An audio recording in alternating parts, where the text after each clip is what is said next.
The rocky landscape of Cactavia was a sight to behold, and the village that had been built along it was a fantastical combination of structures. The Miramore Diner was a Grogun-run restaurant with a theme reminiscent of old Earth, one that was common so long ago that it was now considered ancient history. At that point, humans were driving around in vehicles propelled by tiny explosions, and Grogans had learned that they could kill each other much more effectively with wooden weapons than they could with their bare hands. Elena sits alone, as she has been for the past 45 minutes, waiting for Nand Yates to arrive. A Grogun Waiter has been to her table to refill her coffee so many times that at this point she has developed jitters from the caffeine. When will Nand show up? What information will he bring to the conversation? All this and more will be revealed in this episode of Superstellar.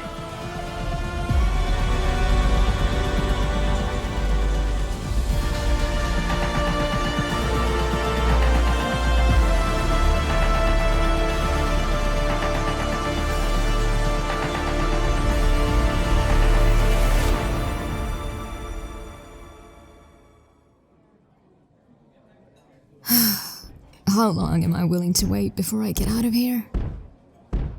Sorry your date stood you up, honey. More coffee? What? He's not mine. Never mind. Yes, please.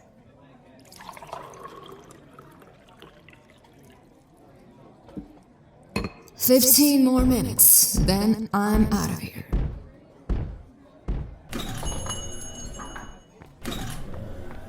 Now, could I get a smoked tea to that table?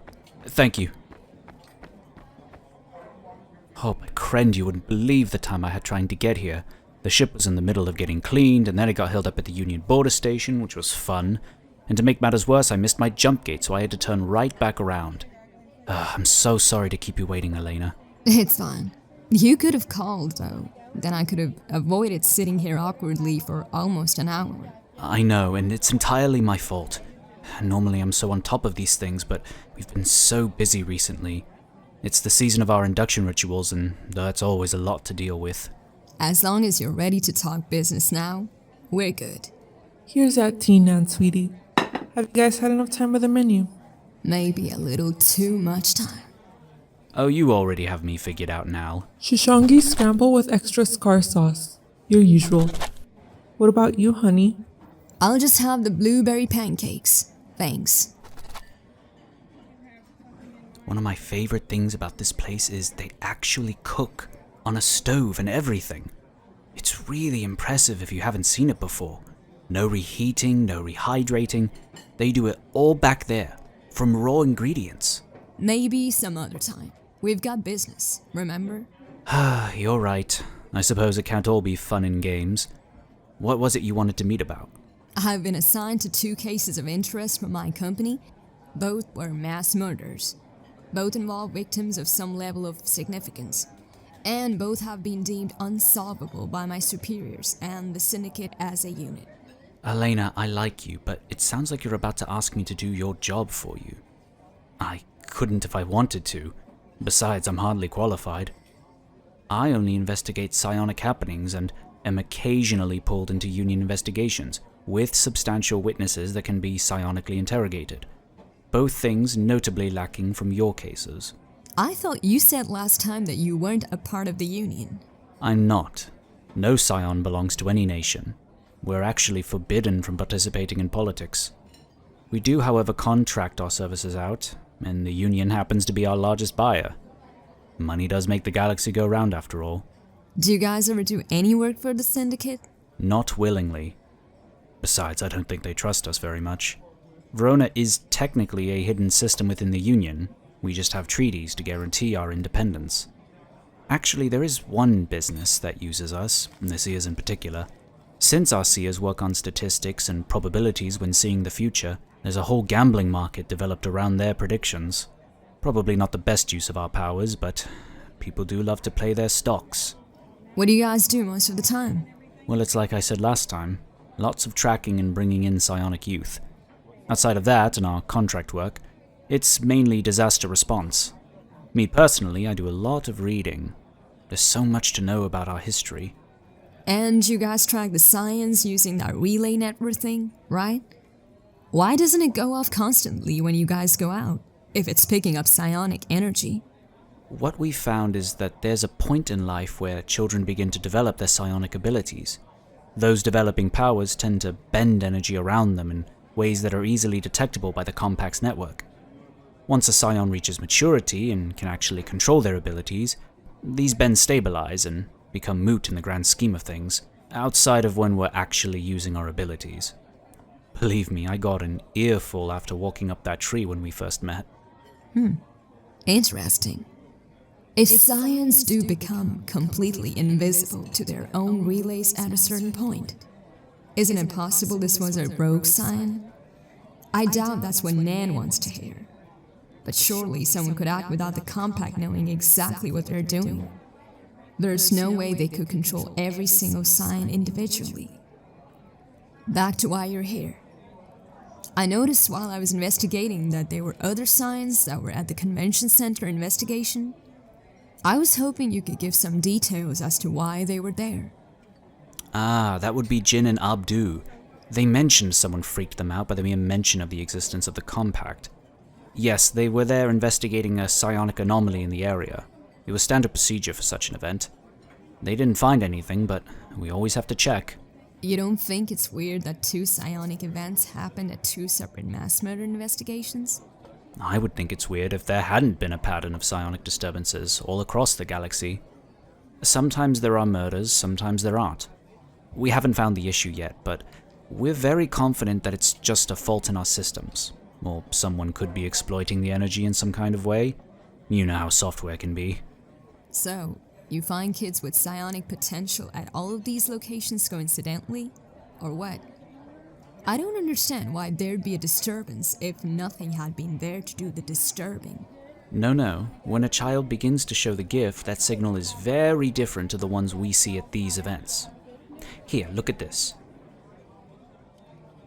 I figured you'd be curious. The graph here on the right is what we see when a child has the gift. Their signal is more sustained, more a constant bending of psionic energy. It varies wildly due to their inability to control themselves, but the average is still relatively steady. This one here on the left is what happens at these disturbances. It resembles what the relay picks up when one of us concentrates our energy to do, well, anything. So then what we're seeing lines up with the scion being involved. Not possible. Why not? Well, there's a few reasons, not the least of which is that we are sworn to pacifism. Well, we are still allowed to defend ourselves, but the point still stands. I know for a fact that no scion would commit such horrific crimes. Honestly, they'd struggle to justify self-defense against that many victims. We also track our scions very well. There are logs built into our psionic concentrators that let us know if a scion has used their gift. I've double-checked our logs and there is nothing between these periods from any of our members. I wish I could offer some kind of lead or any help at all, but really I can't. Especially not with these frankly absurd accusations. There aren't many of us, just under 1,000 at least. So preventing abuse from our people isn't a challenge. I understand your suspicions and your desire to find answers, but I can't agree that the perpetrators are psionic. It simply goes against everything I know about us. I'm sorry. I didn't mean to sound like I'm accusing you guys. I'm just trying to understand this case. It's been very frustrating for me to go on so long without finding anything out. I assume that tracking thing can be turned off. Otherwise, I doubt you'd be so confident. It's quite alright. And you're correct, that would be impossible. The logging system is hardwired directly to the functionality of the device. Another concession of the Scion Treaty. Without a concentrator, we cannot harness psionic energy. I'd be like a Nelajoran out of their wetsuit. Well, there goes the only idea I had that came to mind, I guess. Back to square one. I do have something I can share, if you wouldn't mind listening. I was looking back through the case files, and you remember the cyanide crystals we found in Sustantia? Those that come from the concentration of psionic energy? Yeah, of course. What about them? Well, I was looking through those files for the conference investigation, and I saw that we did find evidence of these crystals there as well. Abdu had mentioned that. You said you suspected a group somehow found a way to manufacture them or had developed some kind of weapon that left their residue last time we spoke. Does this mean it was the same group behind both of these attacks? Either that or an unknown group profiteering off these trickeries. I don't know what their end goal is, though, or whether these pulses are created by whatever they're doing to produce the crystals. Do you guys have enemies? Anyone who'd want to frame you for these attacks on the public? It's possible, but we're the only ones in the galaxy capable of detecting psionic energy. It's a very closely kept secret for a reason. We don't want people using psions for evil deeds. Quite frankly, the general public would stand no chance. Knowing that we're the only ones capable of this detection, I'm not sure why someone would want to use these, unless they were taunting us, or something. That's very strange. We're missing so many pieces of this puzzle, I'm not even sure where to begin. There's no one you can think of who would want to scare you guys? Certainly no one organized. The Syndicate is really the only major organization I can think of that doesn't like us. But I don't know why they'd go to such lengths just because they don't trust us. I guess I'm right back where I started then. Hey, chin up. Perhaps a bit of food will help you think. Here you go. Here are those blueberry pancakes, honey. What kind of syrup do you want? Thanks. Just old earth maple, please. Great choice. Nand, here's your Shoshangi scramble with some extra scar sauce on top. I got you an extra portion on the side, since I know we never seem to give you enough. Ah, you're the best, Nal. It looks perfect. Can I get anything else for you guys? Need any refills or anything? I think we're good, thanks. You know, this place is owned by a Grogun couple, who are absolutely enthralled with old Earth culture. Both of them fought in that never-ending war on Grog, but I suppose that's to be expected of practically every single Grogun you see today, and those that didn't serve have been disgraced in the eyes of their fellow Grogans. These people are very nice. I've been coming here for years, and they never disappoint. It's also nice to interact with some non-humans, which unfortunately doesn't occur very much on Verona. Why not? I mean, I guess they're much less of the population than humans, but surely you guys have some others on your planet. Well, our planet is pretty locked down from the rest of the galaxy. Humanity's been the only species ever to have psionic abilities, so my only chances are either off-world, or if those tiny fractions of the galactic population decide they wish to volunteer with us. Lots of psions get insulated, being stuck in the temple, surrounded only by other humans, but I refuse to let myself end up that way as well. That makes sense. Good for you. Clearly, you're more knowledgeable than me. I've never even heard of Shoshangi scramble before. What is it? Only one of the greatest dishes to ever come out of Grog. It was actually a wartime favorite back before humanity, well, encountered Grogans. The Shishong are these massive feathered creatures that Grogun warriors would ride into battle. They lay eggs, and Grogans, in a time of particular food hardship, quickly developed a method of checking whether an egg was fertilized or not, purely by the sound it made when rattled. They wanted to make sure they could raise as many Shoshangi as possible to aid in the war effort. These unfertilized eggs were used for numerous things, like being combined with vegetables, herbs, the ground meat of slain Shoshangi, and more spices than most human dishes to come up with the brilliant meal I have in front of me. Oh, absolute mastery of the savory flavor. And it will leave you absolutely floored if you can't handle the spice. Do you mind if I have a bite? By all means, go for it. Oh, wow. Pretty great, isn't it? It's fantastic. I can't believe more people don't know about this. It's a shame for sure. I'll tell you what, this is a Grogan-sized meal, and I am a human-sized man. I will let you take home whatever I do not finish. Should be easy enough to reheat. For now, let's eat up. I am absolutely starving.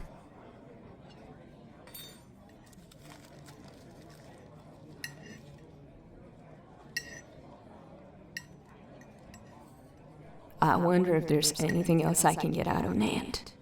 I should probably make the most of our time together. Wait, hold on a second.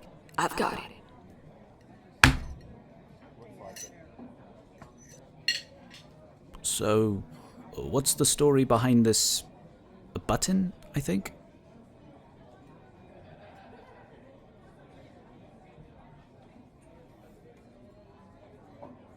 I found this button at the scene on Sustainship. It didn't match with any of the PMF soldiers there or with Bus Corp. and it appears to have been cut off in what might have been an attempted defensive move by one of the victims. I was wondering if you recognized the button or the symbol, because it's been driving me nuts. It seems like such an obvious piece of evidence, the only substantial one I've found at either of these scenes, other than a body. And yet, I have no leads despite trying to talk to everyone involved in gangs at our office. Well, I'm sorry to disappoint, but unfortunately I am not familiar with this symbol. Figures. It's a real mystery to everyone I've talked to. Well, I'm sure you've already thought about this, but the coloration looks like the Kellex Brotherhood to me. The symbol itself, though? No idea. The largest and most organized gang in the entire galaxy? Yeah, I'm familiar with them. Well, I think if you called them a gang to their face, they'd be up in arms. They do like to fashion themselves as a legitimate business. I suppose they are the leading supplier of bounty hunters, a service the Syndicate loves to exploit, so maybe they have a point. Our gang unit suggested that Kellex Brotherhood had these colors too, but they basically told me I'd be wasting my time and that there's no way it's them. Well, there's probably a couple reasons for that. One, and no offense here, I'd wager the Syndicate's gang units are in the pockets of the larger gangs, and they wouldn't encourage a real investigation into the higher-ups, because it is very profitable for them and the company to simply ignore these people in exchange for money. Two, there's a rather strong honor among thieves within the Kellex Brotherhood. I've had a couple run-ins with them on some contract work, and they can be a pain to deal with. I don't suppose it would hurt to ask, though. I've managed to persuade Clavius more than a few times. They're actually more reasonable than you might think. Clavius? He's a Kybian crime lord in charge of the Brotherhood. He built it up from a couple of punks causing a ruckus in a single neutral zone planet into the galaxy-wide organized crime ring we know of today. It would be impressive if it wasn't so insidious. He's very insistent they're a legitimate business. It might get him to comply if you really start to pry at him. Do you know how I could get in contact with him? Oh, you want to go talk with him? Well, I hope you plan on bringing more security than he has bounty hunters ready to spring on anyone who so much as looks at him wrong. I can handle it. I just want information. It's not like I'm going there to arrest him. Come on, this is really bothering me, and this lead is all I have to go on. Tread carefully, Elena. I don't want you to end up as a news headline. You'll be going into the belly of the beast. And if you think there's even a chance they did this, think about how they'd respond to finding out someone's onto them. I'll transfer you what I know when I get back, and you should be able to find the Brotherhood from there. Just know the only reason I'm giving you this is because I want you to feel like you've done everything you can, and that I know you'd seek out Clavius even if I didn't give you this information. So I'm hoping to save you some sleepless nights. Just be careful. Thanks, Nand. I'll be as careful as I can be. I think I know someone who can help keep me safe. Of course. Let me know if you do end up finding anything. I would love to have a word with those involved. Now, shall we resume? My scramble's starting to go cold, I think. Yes, we can. Right into the heart of the Brotherhood. What am I getting myself into this time? Hopefully Syra's up for the job. It's the only avenue I've got right now. Hopefully this one actually leads somewhere.